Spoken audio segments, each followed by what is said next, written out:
አይ በገዛ አልጋዬ ላይ ከገዛ ጓደኛዬ ጋር ስትዳራ ነው ያስኳት። ምን አለቀውም ነኝ። ኧረ አባዬ ተረጋጋ። አንተ ቁም እንጂ ታባ ነው የምትሄደው። ኧረ አባዬ ማለት መንገዱ የጋራ መስሎ። እባክህን የኔ ፍቅር ልቀቂኝ። አባትሽን ይዘሽ ስለመጣች ምንም የሚቀየር ነገር የለም። ልጅ አሻንጉሊት መሰለች እንደፈለክ ተጫውተህ የምጥላት። ስለ ጉዳዩ ሳያውቁ ብዙ ባይናገሩ ጥሩ ነው። ተረጋጋ አባዬ። ዞር በይ አንቺ።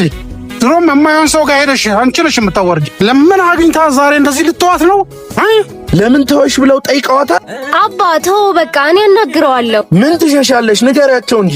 ምን ታረጋለች? ቆንጥጬ ያሳደኳት ልጄ ናት። ንገሪኝ እስቲ። አባዬ እንዲሁ ተኮራርፈን ነው። እኔ እና እሱን ፈተዋለን። በቃ እንሂድ። እኔ እናንተ በሽምግልና ለምን እንዳልወሰደሽ እንደዚሁ ቤት አምጥቶ ወርሮ ሲጥልሽ ዝም ልበል?